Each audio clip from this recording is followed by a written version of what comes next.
இந்த தீர்மானம் தேவையில்லாத தீர்மானம், ஏற்கக்கூடிய தீர்மானம் இல்ல. இது வன்மையாக நான் கண்டிக்கிறேன். மோசடி செய்வது காங்கிரஸ் கட்சி தான்.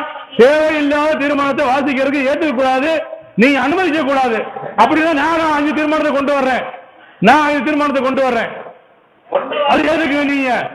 ஹாய் ஃப்ரெண்ட்ஸ், திண்டுக்கல் மாநகராட்சி மாமன்ற கூட்டத்தில் ஒரு தரமான சம்பவம் நடந்திருக்குங்க. அதாவது பாரத பிரதமர் கொண்டு வந்த இஸ்லாமிய மக்களுடைய வகுப்பு வாரிய சொத்துக்களை பாதுகாப்பதற்காக வகுப்பு வாரிய திருத்த சட்டம் கொண்டு வந்திருக்காங்க. இந்த சட்டத்திற்கு எதிர்ப்பு தெரிவித்து அதே திண்டுக்கல் மாமன்ற கூட்டத்தில் காங்கிரஸ் கட்சியைச் சேர்ந்த மாமன்ற உறுப்பினர் கார்த்திகேயன் என்பவர் இந்த வகுப்பு திருத்த சட்டத்தை எதிர்த்து தீர்மானம் நிறைவேற்ற வேண்டும் அப்படின்னு சொல்லியிருந்தாரு. அதற்கு பாஜகவை சேர்ந்த தனபாலன் மாமன்ற உறுப்பினர் எழுந்து நின்று ராகுல் காந்தி ஒரு பொய்யர், ராகுல் காந்தி ஒரு ஊழல்வாதி, மோசடியார், ஆட்டையப்பட்டவர் என்று 5 தீர்மானம் நிறைவேற்ற வேண்டும் என்று பாஜகவுடைய மாமன்ற உறுப்பினர் திரு தனபாலன் அவர்கள் அந்த காங்கிரஸ் கட்சி வேட்பாளர், அந்த காங்கிரஸ் கட்சி மாமன்ற உறுப்பினரை பதில் பேச விடாமல் தெரிக்க விட்டுருக்காப்புல. அதுக்கப்புறம் ஒரு அந்த மாமன்ற மீட்டிங்லயே அந்த காங்கிரஸ் வேட்பாளர் ஒண்ணுமே பேசல, அப்படியே உட்கார்ந்துட்டாரு. அந்த அளவுக்கு ஒரு தரமான சம்பவத்தை பண்ணியிருக்காரு. இந்த வீடியோ பார்த்துட்டு ஒரு ஷேர் பண்ணிடுங்க. வேற லெவல் இந்த வீடியோ ட்ரெண்டிங்கு.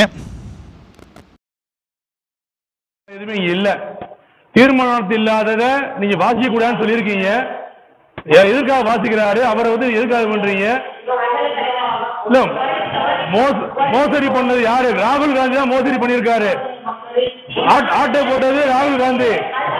தீர்மானத்தில் பேசுறேன்னு சொன்னா நீங்க ராகுல் காந்தி மோசடி பண்ணதை பத்தி பேசிட்டு இருக்காரு.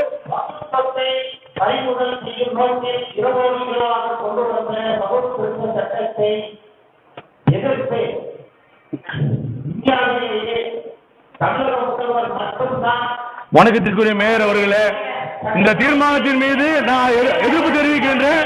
இந்த தீர்மானம் தேவையில்லாத தீர்மானம், ஏற்கக்கூடிய தீர்மானம் இல்ல. இது வன்மையாக நான் கண்டிக்கிறேன். மோசடி செய்வது காங்கிரஸ் கட்சி தான்.